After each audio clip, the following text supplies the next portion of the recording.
परंतु पानी में बहता जा रहा था एक मृग, तो भरत जी ने उसे बचाया और अपनी कुटिया में ले आए। उस मृग में इतनी आसक्ति हो, और शास्त्र कहते हैं कि अंते यामति सागति, जिसकी मति बुद्धि मरते समय जैसी होती है उसकी गति वैसी होती है। तो भरत जी जैसे भक्त को क्या बनना पड़ा? मृग का चिंतन करते जब मरे तो यमराज ने कहा कि आप मृग का चिंतन करते आए हैं, इसलिए आपको मृग बन करके फिर जाना पड़ेगा।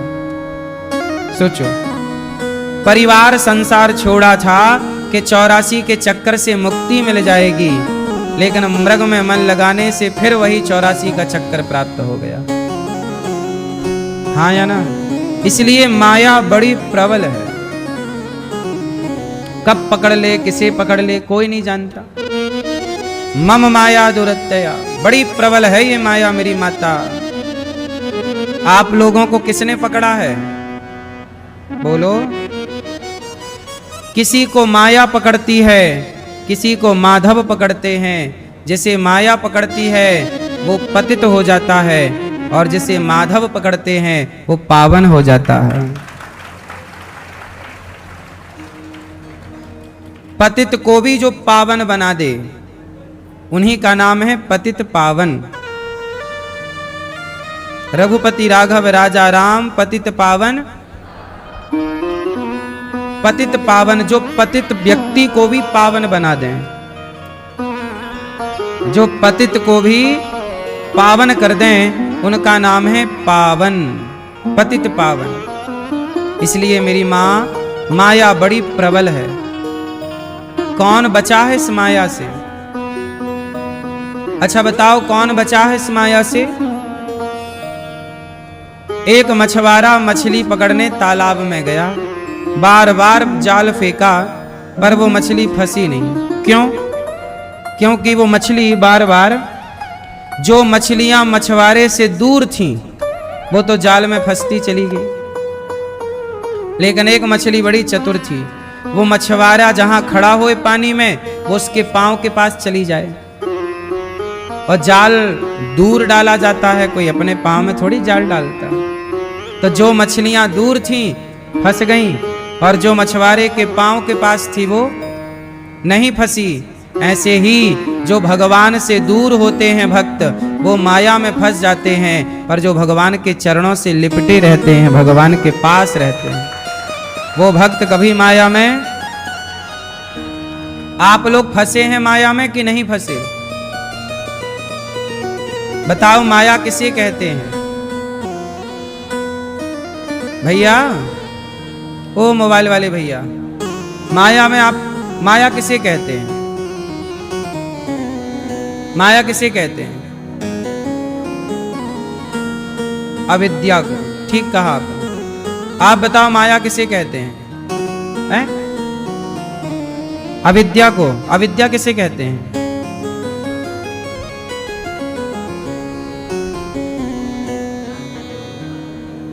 सही है। आप खड़े हो लाला, बैठ जाओ प्रभु। मैया जा रही हो मेरी माँ? जाओ टाटा।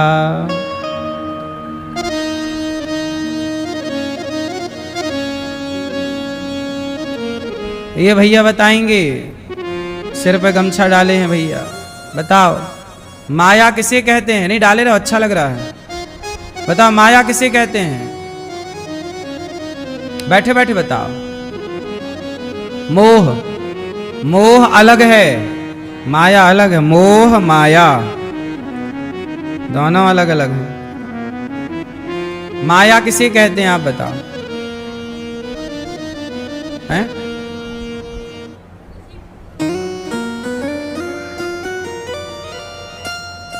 जो भौतिकता में घिर जाए वो माया है, वशीभूत हो जाए। आप बताओ, संसार, संसार में फंसे रहने को माया कहते हैं। ठीक, हाँ ये बात ठीक है। भगवान के अतिरिक्त जो कुछ है सब कुछ माया है। ईश्वर के अतिरिक्त जो दिख रहा है वो माया है। माया किसे कहते हैं? जो है नहीं पर दिखाई पड़े, जैसा कि इन्होंने कहा। आप इसे समझते हैं तरीके से। समझना चाहोगे माया को? समझाऊं? मम माया दुरत्यया, गीता में लिखा है, भगवान कहते हैं मेरी माया बड़ी कठिन है। आप कहो तो मैं समझाऊं थोड़ी सी? आज्ञा है? सुनो, माया किसे कहते हैं? यही प्रश्न एक बार नारद जी ने पूछा भगवान से। भगवान ने कहा, नारद जी द्वारिका आए हैं नारद जी।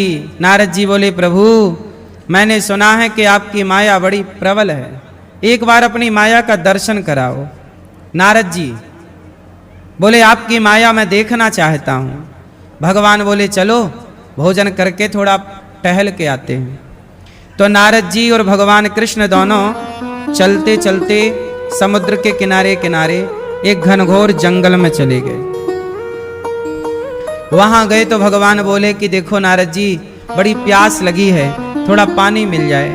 सामने समुद्र तो था, लेकिन समुद्र का पानी तो खारा है। तो नारद जी से कहा कि आसपास कहीं देखो पानी मिल जाए तो लाओ। नारद जी उस जंगल में पानी की खोज करने गए, और जब पानी लेने गए तो वहां एक सुंदर सा गांव, उस गांव में एक सुंदर सी कन्या, वो कन्या कुएं से पानी भर रही थी। तो नारद जी बोले, देवी हमें पानी मिलेगा? हाँ हाँ। जैसे ही उसने पानी देने के लिए अपना सिर घुमाया, नारद जी उसकी सुंदरता पर मोहित हो गए। वो एक लड़की थी, कुंवारी कन्या। नारद जी बोले, देवी आप कौन हैं? कन्या ने बताया कि महाराज मैं यहाँ के राजा की इकलौती बेटी हूँ। तो नारद जी बोले, आप बहुत सुंदर हैं, क्या आप मेरे से विवाह करोगी? कन्या बोली, मैं तो कर लूंगी, पर मेरे पिता से पूछ लीजिए। तो नारद जी गए उनके पिता के पास। तो पिताजी ने देखा नारद जी आए, तो पिताजी खड़े हो गए कन्या के। नारद जी को प्रणाम किया, महाराज आपकी जय हो, क्या आज्ञा है? नारद जी बोले कि आपकी पुत्री बहुत सुंदर है और मैं उसमें आसक्त हो गया हूँ, मैं विवाह करना चाहता हूँ। तो राजा बोले, ये तो मेरा बड़ा सौभाग्य कि आप जैसा योगी तपस्वी मेरी बेटी को पति के रूप में प्राप्त होगा। ठीक है, अब नारद जी और उस कन्या का हो गया ब्याह। अब नारद जी के ससुर जी जो थे, ब्याह करा के कुछ दिन बाद उनकी हो गई मृत्यु। तो जब मृत्यु हो गई तो उनकी एक लौती लड़की होने के कारण नारद जी को राजा बनना पड़ा, और नारद जी बने राजा। और जब नारद जी राजा बने तो अब नारद जी राजा बन गए। कुछ समय बाद नारद जी की बेटा हो गया, बेटी हो गई। अच्छा, नारद जी आए काय के लिए थे? भगवान के लिए पानी लाने, और यहां शादी वादी करके बच्चे हो गए। एक बेटा हो गया, एक बेटी। और नारद जी बहुत प्यार से रहने लगे, गृहस्थों की तरह जैसे आप सब रहते हैं। एक दिन मंत्री ने कहा कि महाराज हमारा पड़ोसी राजा हम पर आक्रमण कर दिया है। नारद जी बोले, सेना तैयार करो। सेना, अच्छा नारद जी तो भजन करने वाले साधु थे, इनको युद्ध करना तो आता नहीं था, कभी युद्ध लड़े नहीं। तो नारद जी गए युद्ध लड़ने, और गए तो हार गए, और हार गए तो उस राजा ने इनको खदेड़ा। तो खदेड़ा तो ये भागे, और भागे तो अपने बच्चे और अपनी पत्नी को लेके भागे, और लेके भाग रहे हैं पत्नी और बच्चों को। 2 दिन से भागे ही जा रहे हैं। बच्चे चिल्ला रहे हैं, भूख लगी है पिताजी रोको, भूख लगी है रोको। रथ में बैठे भाग रहे हैं, भाग रहे हैं। रथ भी टूट गया तो पैदल भागे। भूखे प्यासे जंगल में दर दर ठोकर खा रहे हैं। बच्चे चिल्ला रहे हैं, प्यास लगी है, भूख लगी है। पत्नी बोली, प्राणनाथ ये बच्चे मर जाएंगे, कुछ भोजन की व्यवस्था कराओ। अभी नारद जी राजा थे और अब मारे मारे फिर रहे हैं एक एक रोटी को। एक नदी नजर आई, नदी के उस पार कोई गांव नजर आया। नारद जी बोले यदि हम लोग ये नदी पार कर लें तो उस गांव में हम लोगों को कुछ रोटी मिल सकती है। तो नारद जी ने एक नाव बनाई, लकड़ी जोड़ करके। नाव तो थी नहीं वहां जंगल में, तो उन्होंने जुगाड़ की एक नाव बनाई और उस नाव में बच्चों को बिठाया, पत्नी को बिठाया और खुद चले। और जब चले तो बीच नदी में वो नाव टूट गई और टूटी तो पत्नी और बच्चे बीच नदी में गिर गए और वो डूबने लग गए।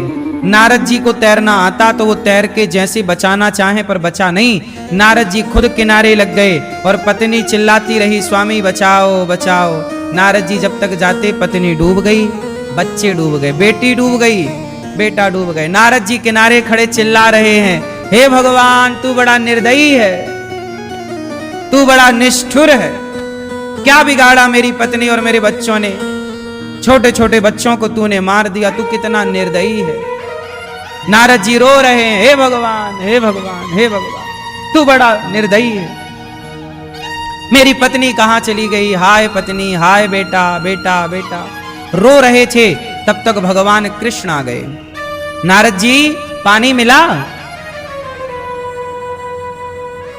नारद जी को याद आई, प्रभु आप, हाँ कब आपने बोला था पानी लेके आ रहा हूं, आप अभी तक नहीं आए, तो मैं ही आपको ढूंढने निकला, तो आप यहां नदी के किनारे खड़े रो रहे, क्या हुआ आपको? अब नारद जी कैसे बताएं कि मेरी पत्नी डूब गई? नारद जी बोले, प्रभु अभी कितना टाइम हुआ?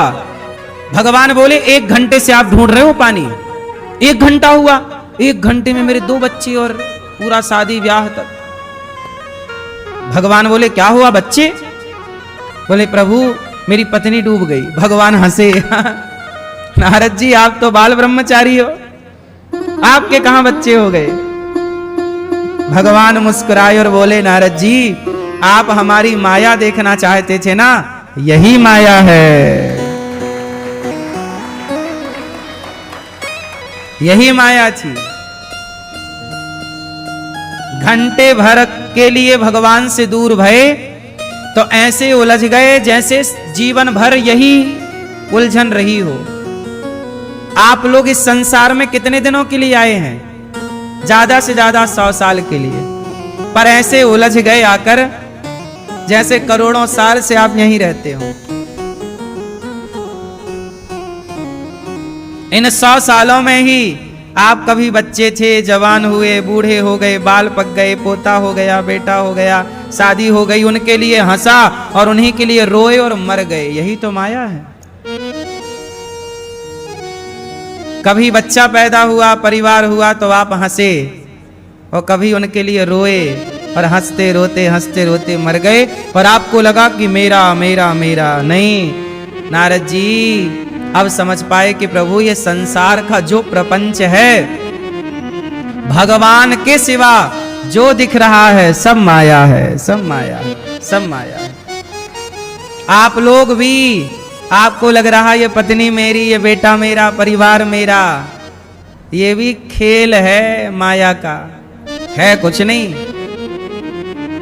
बोलो हाँ। आंख खुली तो सब अपना सा लगता है, आंख बंद हुई तो सब सपना है।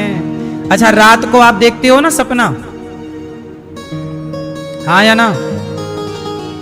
सपना था ये पता कब लगा आपको ये सपना था? हैं? हाँ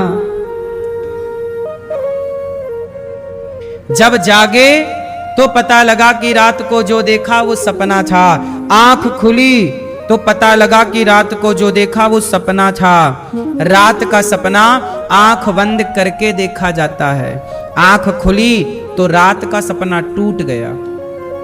और जिस दिन आपकी आंखें सदा के लिए बंद हो जाएंगी उस दिन ये दिन का सपना भी टूट जाएगा। रात का भी सपना ही था और दिन का भी। ये जो आप देख रहे हो ये भी क्या है? सत हरि भजन जगत सब सपना, उमा कहाँ हूं मैं अनुभव अपना। ये सब सपना है। हम लोग भी बच्चे थे, जवान हुए, बूढ़े हो गए, देखते देखते आपके बच्चे हो गए, बच्चे बड़े बड़े हो गए और आप रिटायरमेंट की तरफ आ गए। क्या था ये सब जीवन का। देखते देखते आपके बाल पक गए। जिन बच्चों को आपने गोद में खिलाया वो बच्चे अब बड़े हो गए। ये सब सपना ही तो है। बोलो हाँ। आप कभी बचपन की फोटो देखी अपनी, तो वो फोटो देख के आपको लगेगा वाह ये भी कभी हम ही थे। अब वो पल आज के लिए सपना ही तो है। आपका बचपन आज के लिए आपको क्या लग रहा है? आपका बचपन आपके लिए क्या बन गया? बोलो सच बताएं। ये सब जो आप देख रहे हैं ये सब सपना है। इसी सपने को माया कहते हैं। इसलिए कहता हूं जगत के लिए रोया ना करो, संसार के लिए परेशान ना होया करो। रोना है, प्राप्त करना है तो भगवान को प्राप्त करना चाहिए। किसे पाना है? बोलो मेरी माँ। एक भगवान के सिवा क्या पाए मेरी माँ? किसे पाए? हाँ, इसलिए तो कहा जीवन है बेकार, भजन करो दुनिया में, झूठा है संसार, भजन करो दुनिया में, भजन करो दुनिया में, भजन करो दुनिया में, भजन करो दुनिया में, भजन करो दुनिया में। माया है संसार, ये माया है बड़े दयालु हैं। भरत जी कहाँ उलझ गए? मृग बन करके आ गए। आप लोग अगले जन्म में क्या बनना चाहोगे? मैया, ओ पंचायती मैया, ओ मेरी माँ मैया, ओ पंचायती मैया, नहीं सुन रही है ये माँ। बैठ जाओ मेरी माँ। आप लोग अगले जन्म में क्या बनोगे? क्या? यदि संसार माया में उलझे हो तो आप अगले बार भी संसार में फंसने आओगे। क्या बनोगे ये तुम्हें नहीं पता, ना हमें पता, पर आओगे इतना पता है।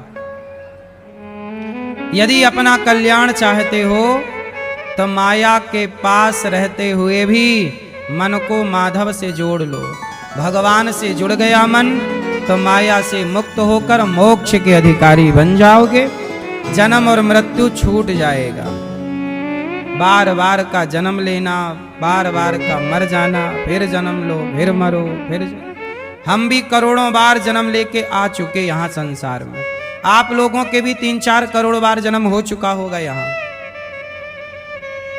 कई करोड़ों जन्मों से आप आ रहे हैं, फिर मर रहे हैं, फिर जन्म लिया, पुनरपि जननम पुनरपि मरणम पुनरपि जननी जठरे शयनम। जन्म लिया मर गए, जन्म लिया मर गए, यही चल रहा है क्रम।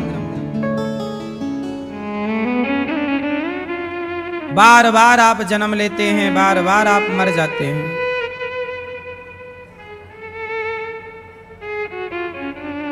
जब बार बार आप जन्म लेकर के मर जा रहे हैं तो कब तक मरोगे इस तरह? और कितना मरना है?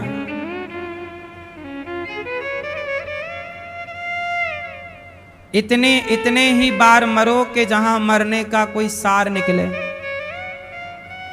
गेहूं को पीस कर आटा बनता है तो आटा तो फायदा करता है, रोटी खाओ, पर उस आटे को और पीस दो तो मैदा हो जाता है जो सबके लिए हानिकारक है।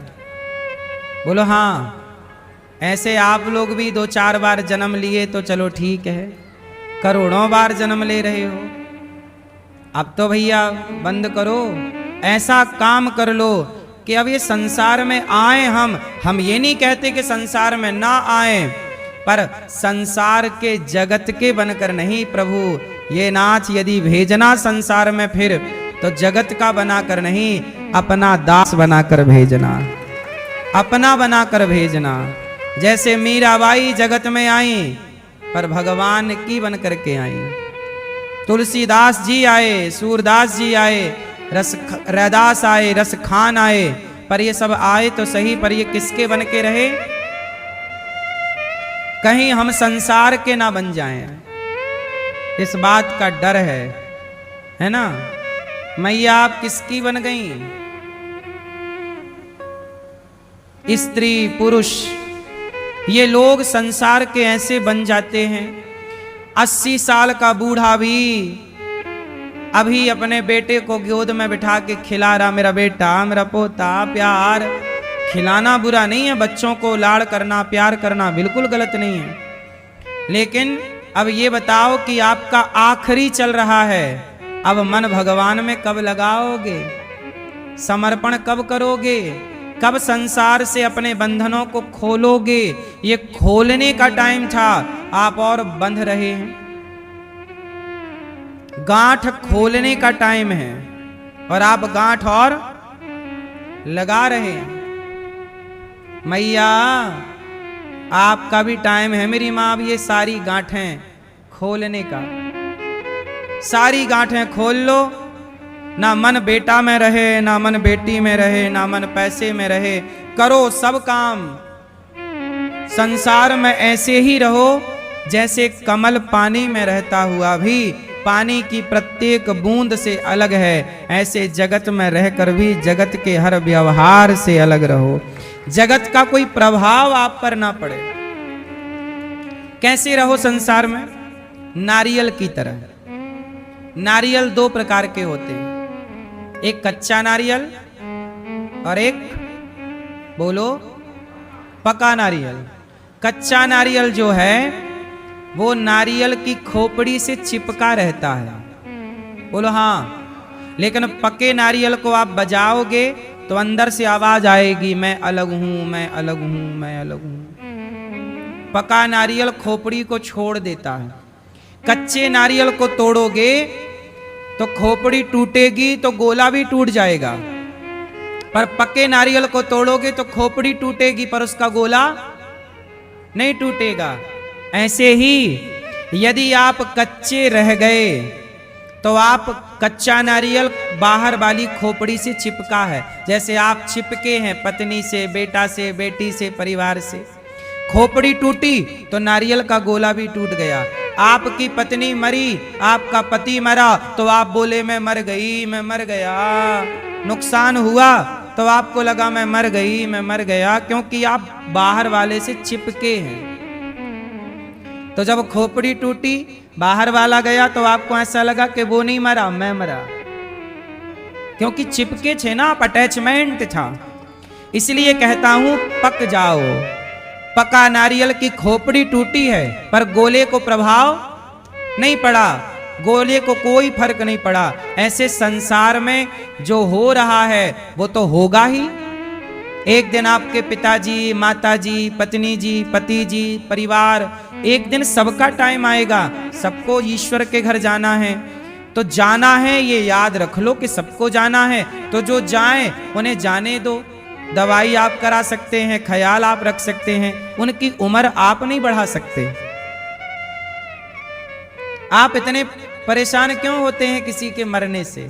थोड़ा बहुत रोना सही है, नहीं रोएंगे तो गलत है, थोड़ा व्यवहार में रोना पड़ता है, लेकिन ये नहीं कि सालों तक रोते रहें। खोपड़ी टूटी है, गोला नहीं टूटना चाहिए, यही पका नारियल है। पक जाओगे तो बाहर जो जा रहा है, आ रहा, कोई फर्क नहीं पड़ता। नुकसान हो गया, फायदा हो गया, हानि हो गई, लाभ हो गया, हमें पद मिल गया, हमसे पद छिन गया, हमें कोई फर्क नहीं पड़ता, क्योंकि इससे हम चिपके नहीं हैं। पद मिले ना मिले, आए जाए, क्या करना? धन मिले ना मिले, भोजन मिले तो कर लो, नहीं मिले तो भूखे रह लो। यही ना है संसार का जीना आनंद।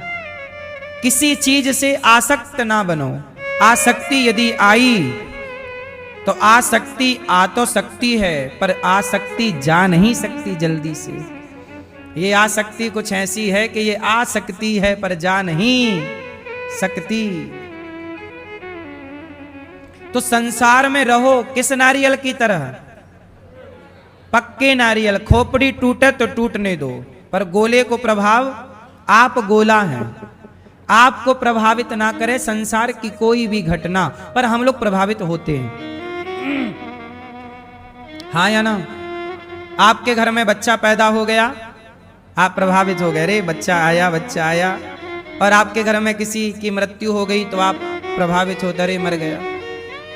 जबकि ये नेचुरल प्रकृति है, आया और गया, ये ईश्वर का यही क्रम है। हर साल खेत में किसान बोता है, फसल पैदा होती है, पकती है, फिर कट जाती है, फिर बोता है, फिर फसल पकती है, फिर जो बोया गया है वो अंकुरित होगा, और जो अंकुरित होगा वो एक दिन कटेगा जरूर। बोलो हाँ, ये विधान है, यही क्रम है सृष्टि का।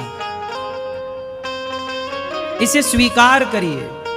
आना, इसलिए बच्चा पैदा होए तो हो गया अच्छा है, पर वो आपके भीतर प्रभाव ना डाले। कोई मर गया ठीक है भैया, पर प्रभाव ना डाले। ये संसार ऐसा ही है, एक आ रहा है, एक जा रहा। इसी से संसार चलता है, इसी से ये परमात्मा ये सृष्टि चलाते हैं।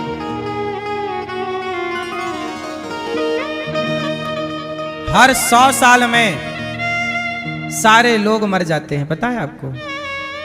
आज के 100 साल पहले के आज शायद 2, 4, 10, 50 लोग बचे हों पूरी धरती पे।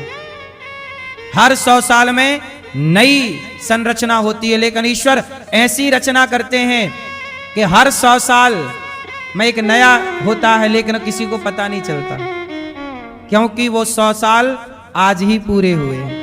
कल भी वो 100 साल पूरा होगा, परसों भी वो 100 साल पूरा होगा, कल भी कोई बच्चा पैदा होगा और कल भी कोई मरेगा। जो मरेगा उसका टाइम पूरा हो गया, और जो पैदा हुआ उसका टाइम स्टार्ट हो गया। हाँ या ना? सही है कि गलत है? यही ईश्वर का। इसलिए संसार में रहो, पर संसार के इस व्यवहार को समझो कि ये परमात्मा की खेती है। इससे आपको प्रभावित नहीं होना है। आप भी मरोगे, अपनी भी तैयारी बनाए रहना। आप अपनी मरने में भी ना रोने लगना, अब हम मर रहे हैं, जरा हमें पोता दिखाओ, बेटा दिखाओ। बहुत देख लिया, अब क्या दिखाओ? अब मन भगवान कृष्ण का चिंतन इतना तो करना स्वामी, जब प्राण तन से निकले, गोविंद नाम लेकर मेरे प्राण तन से निकले। भगवान का चिंतन करते करते प्राण जाने चाहिए। बेटा बेटा बहुत देख लिया, और देखो आंखें फाड़ फाड़ के जितना देखना, पर ज्यादा आसक्ति ना रखना मेरी माँ। यही अटैचमेंट आपको 84 के चक्कर में फिर लाकर खड़ा कर देगा।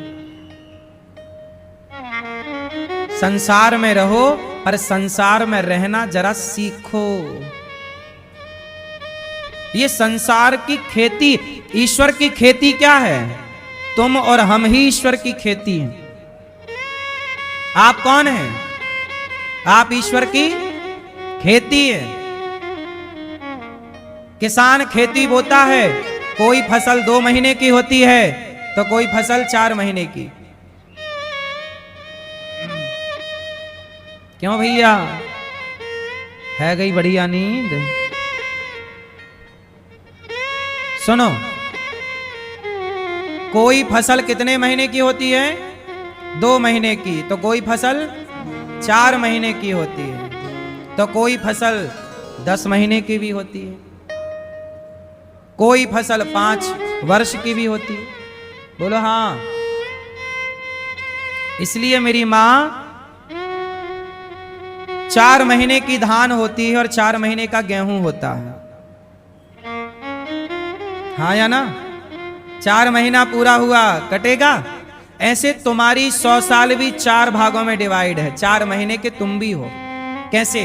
25 साल ब्रह्मचर्य, 25 साल गृहस्थी, 25 साल वानप्रस्थ, 25 साल सन्यास। 4 आश्रमों में हम सब गृहस्थ लोग बटे हैं, तो हम भी 4 भागों में हैं।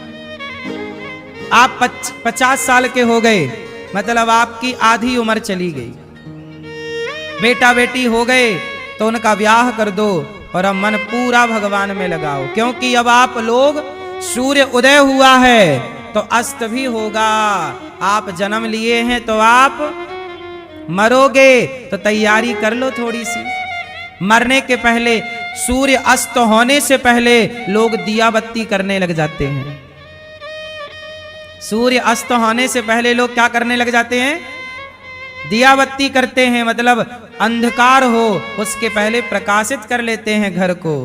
उसी तरह आपका भी सूर्य जीवन का अस्त हो उसके पहले भक्ति का, प्रेम का दीपक जला लेना, वरना अंधकार हो जाएगा जीवन में। जीवन में थोड़ा प्रकाश बना रहे भक्ति का, इसकी तैयारी कर लो मेरी माँ। मरने की भी तैयारी होनी चाहिए। मरने से सब जग डरा। आपको मरने में डर लगता है कि नहीं? बोलो हाँ। आप कितनी बार मर चुके हैं? सुनो, हम लोग रोज मरते हैं। आप लोगों का एक दिन रोज बढ़ रहा है कि घट रहा है? एक तारीख गई मतलब जीवन का एक दिन, तो आप रोज मर रहे हैं, एक एक दिन मर रहे हैं, एक एक घंटे मर रहे हैं। इतनी आप देखो सेकंड, 1 2 3, ये 3 सेकंड गए मतलब आप 3 सेकंड मर गए। बोलो हाँ। आप हर सेकंड मर रहे हैं। बोलो हाँ। इसलिए कहता हूं कि जब बॉडी, शरीर, समय हर सेकंड कम हो रहा है, जा रहा है, तो जो लम्हे, जो समय है, क्यों ना वो समय हंसी खुशी से भगवान का स्मरण करते, समाज की सेवा करते, अच्छे कामों में जीवन बिताया जाए, क्योंकि हर क्षण जा रहा है। आप सब कुछ पकड़ सकते हैं पर समय को नहीं पकड़ सकते। बलवान कौन है? पुरुष बली नहीं होता है, समय होत बलवान। भीलन गोपी लूट लई, वही अर्जुन वही बाण। बलवान कौन है? कौन मेरी मां? समय समय पर होता है, समय समय की बात। राम जन्म का दिन बड़ा, कृष्ण जन्म की रात। समय क्या करता है? राम को राजा बनना था, आज सवेरे राम क्या बनेंगे? राम आज 12 बजे के लगभग राजा बनेंगे। लेकिन आज ही राम को पता लगा कि दशरथ जी पिताजी बुला रहे हैं, तो राम सवेरे सवेरे नहाने के टाइम नहा धोकर जैसी बाहर आए, सूचना आई कि पिताजी बुला रहे हैं। तो राम जी पिताजी से मिलने गए। पिताजी ने कहा, राम जमीन पे पड़े, बाल बिखरे, मूर्छित। कैकेयी माँ से पूछा राम ने कि माता ये पिताजी ऐसे क्यों पड़े हैं? कैकेयी माँ ने कहा, बेटा बस मैंने तो तेरे पिता से 2 बात कह दी तो तेरे पिता पागल हो गए। क्या कह दिया माता? यही कह दिया कि मेरा बेटा भरत राजा बनेगा और राम तू 14 साल के लिए वनवास जाएगा, बस इतनी सी। राम जी बोले, पिताजी बस इतनी सी बात? आप सम्राट हैं, इतने बड़े राजा हैं, धैर्य ना गवाइए पिताजी, 14 साल की बात है। जिस घड़ी राम को राजा बनना था उसी घड़ी राम को वनवास जाना पड़ा। समय ही राजा बनाता है और समय ही राज सत्ता से नीचे उतारता है। समय समय की बातें हैं ना मेरी माँ। कभी आपका समय था तो आप 10-10 रोटियां खा के पचा लेते थे। आज समय है कि 2 रोटी आपसे नहीं पच रही। कभी आप दौड़ते दौड़ते 10-10 किलोमीटर दौड़ लेते थे, आज 4 सीढ़ी चढ़ते हो तो हांफने लगते हो। समय ही तो है। बोलो हाँ। क्यों मेरी माँ? कभी आप बहुत काम कर लेती थी, थकती नहीं थी। आज जरा सा काम कर लो, थकावट हो जाती है।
मैं राम को वनवास नहीं दे सकता, तुम अपना वरदान दूसरा चेंज करो, कुछ और मांगो। पर नहीं, कैकेयी को वरदान दे चुके थे बहुत पहले, जो मांगोगी दूंगा। प्राण जाए पर धर्म ना जाए, वचन मीन्स धर्म। इसलिए मेरी मां, आप लोग किसी को जबान दिया करो तो बहुत सोच कर दिया करो, कुछ भी ना बोल दिया करो, कुछ भी ना बोला करो। बोलने के पहले सोचा करो कि क्या बोल रहे हो। सही है? आप किसी को बोल दें कि भैया हम तेरी बेटी के ब्याह में सहयोग करेंगे, तो वो आदमी तो बेचारा तुम्हारे आश्रित हो जाएगा, और बेटी के ब्याह का दिन आया और आपने फोन ही नहीं उठाया। इससे बड़ा धोखा क्या होगा? किसी को धोखा मत दो, किसी को धोखे में ना रखो, आपके कारण कोई धोखे में ना रहे। क्या कहती हो मेरी मां? वचन दो तो पूरा करो, या फिर वचन मत, किसी को वचन मत दो। कह दो कि भैया हम आपकी मदद कर सकते हैं, जो हमारी पास होगी। ये मत कहो कि इतना करेंगे, और कहो तो फिर भरोसे ना रखो ना किसी को कि कोई हम आपके भरोसे हैं और आप फोन ही नहीं उठा रहे हैं। क्यों जी? ये बहुत बड़ा धोखा होता है, ये पाप होता है। इसलिए भाव में आकर आप कुछ भी बोल मत दिया करो। इसलिए कहते हैं कि जिह्वा को अपने कंट्रोल में रखो। कहां बोलना है, कहां नहीं बोलना, कितना बोलना है, शब्दों को अपने तराजू में तौल करके बोलो। शब्दों में बड़ी जान होती है, इन्हीं से आरती अरदास और अजान होती है। ये शब्द ही वो समुद्र के मोती हैं जिससे इंसानों की इंसानों को पहचान होती है। शब्दों से इंसानों की पहचान होती है।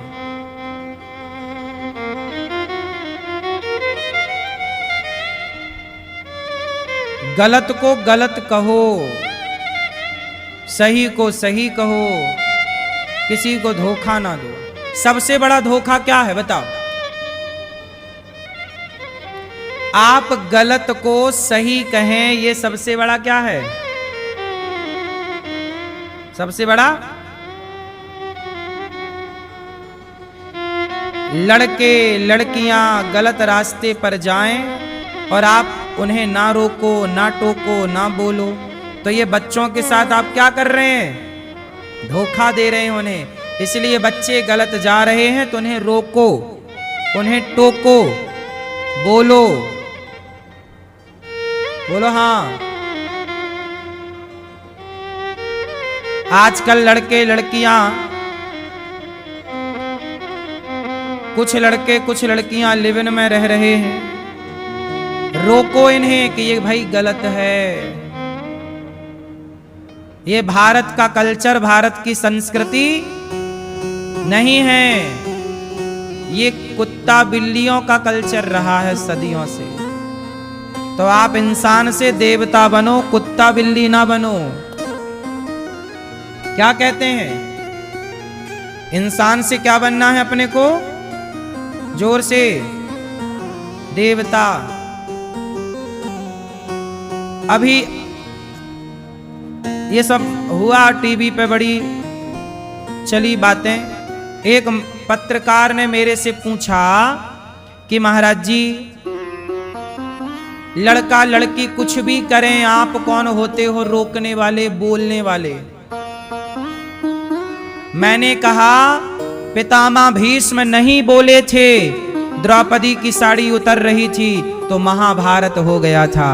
मैं बोल रहा हूं इसलिए कि बाद में महाभारत ना हो जाए। क्यों जी? अब आज के लोग कहते हैं कि कोई कुछ भी करे, आप कौन होते हो बोलने वाले? फिर तो दुशासन द्रौपदी के कपड़े उतार रहा था, तो आज के जमाने के ये लोग होते तो ये कहते दुशासन का ही पक्ष लेने लग जाते। कि भाई तेरी लाइफ, अब दुशासन बोलता माई लाइफ माई चॉइस, मैं कुछ भी करूं। तुम कौन होते हो बताओ। जब द्रौपदी के कपड़े उतारे गए तो समाज संसार चुप ही बैठा था, वो तो भगवान श्री कृष्ण आकर के द्रौपदी की लाज बचाए। आज भी इस लिविन के खिलाफ ये दास अनिरुद्ध खड़ा हुआ, कुछ लोग आज भी चुप ही हैं। आप जैसे भले लोगों ने आवाज उठाई कि भाई ये गलत है, लिविन में रहना सही है कि गलत है। हाँ, ये सब समझ रहे हैं लोग। इससे क्या हो रहा है, लोग समझ रहे हैं। अब जो लिविन में रहने वाले थे, अब उन्हें थोड़ी सी दिक्कत हो रही है, तो वो लोग बेचारे बिलबिला रहे हैं, परेशान हो रहे हैं। भाई आजादी का मतलब ये छोड़ी कि आप कुछ भी करो। आजकल तो आजादी, कानून ये भी आजादी देता है कि आप समलैंगिकता की भी आजादी है कानून के हिसाब से, कि लड़की लड़की से विवाह कर सकती है, लड़के लड़कों से विवाह कर सकते हैं, तो कानून इजाजत देता है। इसका मतलब ये छोड़ी कि लोग लड़का लड़का विवाह करने लग जाएं या लड़की लड़की विवाह करने लग जाएं, है ना। लिविन में रहने की आजादी कानून देता है, इसका मतलब ये छोड़ी कि आप सनातन सभ्य समाज में रहने वाले लोग भी लिविन में रहने लग जाएं। ये तो उन लोगों के लिए था जिनकी विचारधारा ही पहले से घटिया थी। ये बढ़िया विचारधारा है लिविन में रहना कि घटिया विचारधारा है? क्या है? घटिया विचारधारा, सबसे थर्ड क्वालिटी की, निम्न निकृष्ट विचारधारा है। सभ्य समाज का व्यक्ति, एक अच्छी लड़की, एक अच्छे परिवार का लड़का कैसे किसी पराई औरत के संग रह सकता है या रह सकती है?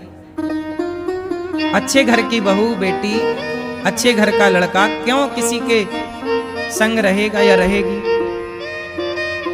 ऐसा कभी नहीं हुआ इस देश में, हाँ या ना? बोलो, हुआ है कभी? राम के जमाने में ऐसा हुआ है? कृष्ण के जमाने में?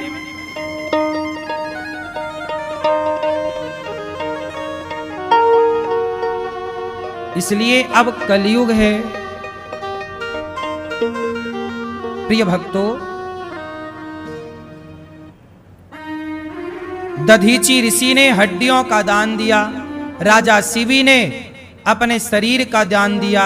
इसलिए कहता हूं कि ये दास अनिरुद्ध भी यदि इस राष्ट्र की और सनातन की सेवा में प्राणों की भी आहुति लगाना पड़े तो हम तैयार रहते हैं भाई। राष्ट्र के लिए जीना और मरना यही हमारा धर्म है। इसलिए अपने वतन से, अपनी संस्कृति से प्यार करना सीखो, सिद्धांत के साथ समझौता नहीं। आज भारत की संस्कृतियों का, भारत के संस्कारों का दुश्मन कौन है? भारत में ही कुछ गद्दार हैं। ये जो लिविन का सपोर्ट करने वाले हैं, ये सब सनातन के गद्दार हैं। सनातन विचारधारा के क्या हैं ये गद्दार हैं। तुम बेटी बहन बेटी को भड़का भड़का के गलत दिशा पे ले जाना चाहते हो, पश्चिमी सभ्यता की ओर अग्रसर करना चाहते हो बहन बेटियों को, हाँ या ना? तो ये सब भारत के वही गद्दार हैं जिन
कौमार आचरित प्राज्ञो धर्मान भागवता निह।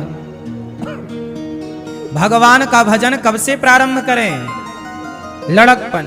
प्रहलाद जी ने कहा कि मानव शरीर भगवान को पाने मिला, तुम भी भजन करो।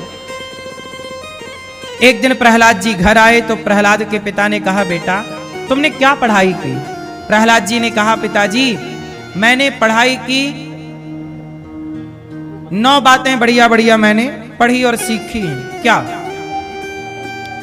क्या? पहला, श्रवणम, श्रवणम कीर्तनम विष्णु, स्मरणम पाद सेवनम, अर्चनम वंदनम दास्यम, सख्यमात्मनिवेदनम।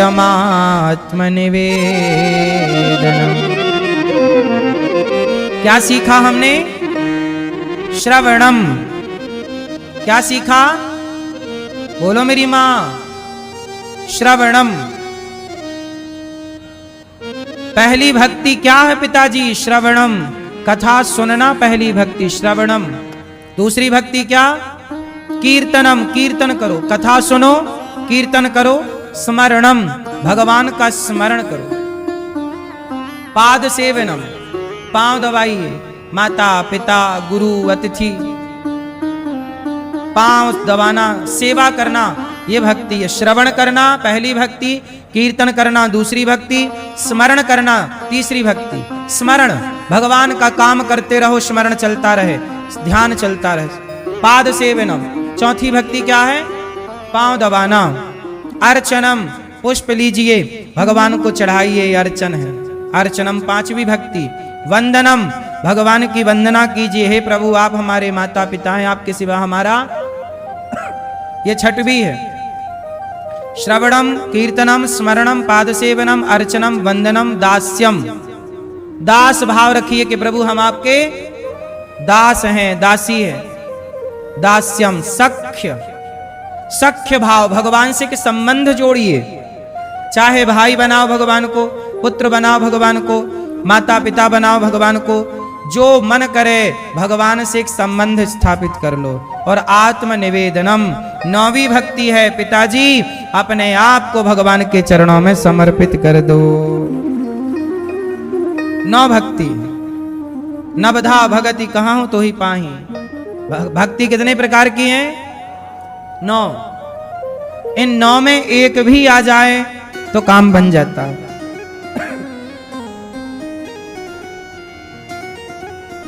मैया,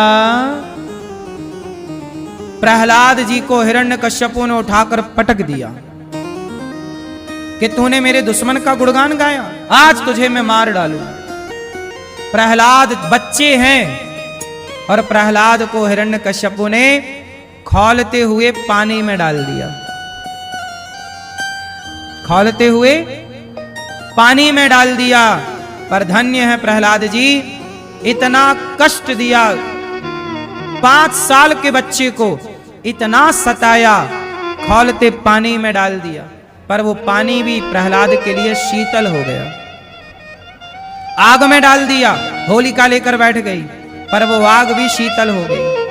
जहर दे दिया, पर वो जहर भी अमृत हो गया। पहाड़ से फेंक दिया, खाई ऊपर से, पहाड़ नीचे फेंक दिया। हाथी के पांव के नीचे दबाना चाहा, सांपों से डसवाना चाहा,